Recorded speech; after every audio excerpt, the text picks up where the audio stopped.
Content ক্রিয়েটরদের মধ্যে SP creation, কিঙ্গো পলি, lilliput Farhan সহ আরও অনেকেই তৈরি করেছেন হাস্যরসাত্মক কন্টেন্ট। বাংলাদেশের ক্রিকেট দলের খেলা নিয়ে ভক্ত দর্শকদের মাঝে আগ্রহের শেষ নেই। প্রতি ম্যাচের আগেই এক বুক আশা নিয়ে খেলা দেখতে বসে মানুষ, তারপরেও হতে হয় আশাহত। সম্প্রতি চ্যাম্পিয়ন্স ট্রফি শুরু হয়েছে এবং প্রথম ম্যাচেই হেরেছে বাংলাদেশ দল। তাদের নিয়ে হচ্ছে নানা ধরনের ট্রল। কারা করছেন এই ট্রল, জানবো বিস্তারিত।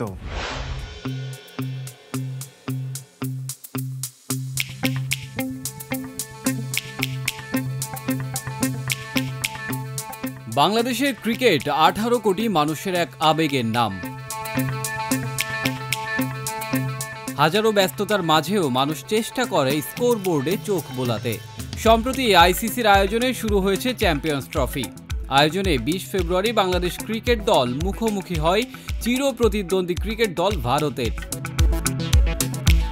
দুই দল মুখোমুখি হয়ে 6 উইকেটের বিশাল হার হজম করে বাংলাদেশ। এই হারের পর সামাজিক যোগাযোগ মাধ্যমে ক্রিকেট দলকে নিয়ে শুরু হয়েছে ট্রলের ঝড়। বিভিন্ন কন্টেন্ট ক্রিয়েটর তৈরি করেছেন হাস্যরসাত্মক কন্টেন্ট। শোবিজ অঙ্গনের ব্যক্তিরা দিয়েছেন ফেসবুক পোস্ট।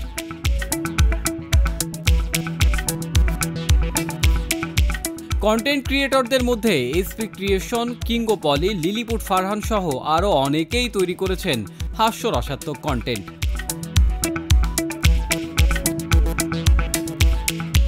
আরেক কন্টেন্ট ক্রিয়েটর কিটো ভাই খ্যাত মাশরুর ইনান দিয়েছেন ফেসবুক পোস্ট। তিনি লিখেছেন, বাংলাদেশ যদি এবার চ্যাম্পিয়ন্স ট্রফির চ্যাম্পিয়ন হয় তবে তিনি 3 মাসের মধ্যে বিয়ে সম্পন্ন করবেন এবং এটা তার ওয়াদা। অন্যদিকে অভিনেতা ইরফান সাজ্জাদ জাকের আলীর ক্যাচ মিস নিয়েও দিয়েছেন একটি পোস্ট। তিনি লিখেছেন, শাবাশ জাকের ভাই, ওরা আপনার ক্যাচ ছাড়ছে, আপনি ওদের ক্যাচ ছাড়ছেন, এটাই সায়েন্স।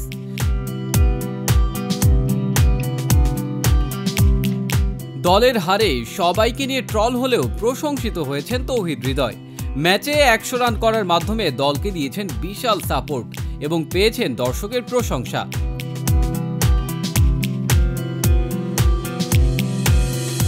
ম্যাচের একমাত্র বড় অর্জন হিসেবে থেকেছে তৌহিদ হৃদয়ের সেঞ্চুরি আর এক বুক হতাশা। তবে এই হতাশা আবারও শক্তিতে রূপান্তরিত হবে, এটাই প্রত্যাশা দর্শকের। বাংলাদেশের মানুষ যেমন দল হারলে নীরবে নিঃশব্দে অশ্রুহীন অবস্থায় কাঁদে, তেমনি জয়ে হয় গর্বিত। বাংলাদেশ হারলে নিজেদের সান্ত্বনা দেয় নিজেরাই, নিজেকে বলে পরের ম্যাচ আর দেখব না, অভিমান হয়। কিন্তু এই ক্রিকেটের সঙ্গে যে আবেগ মানুষের জড়িয়ে আছে, সেই আবেগের কাছে অভিমানের স্থান যেন খুব অল্প সময়ের জন্য। বাংলাদেশিরা বোধহয় এমনই, দল হারলে তাদেরকে নিয়ে মজা করে, সমালোচনা করে, কিন্তু হৃদয়ের এক কোণে থাকে মৃদু বেদনা।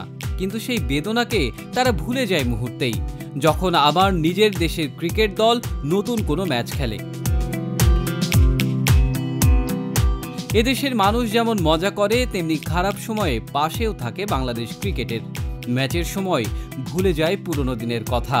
সকলের চাওয়া তখন একটি হয়ে যায়, বাংলাদেশ জিতবে। আর বাংলাদেশ জিতলেই জিতে যাবে বাংলাদেশের মানুষ।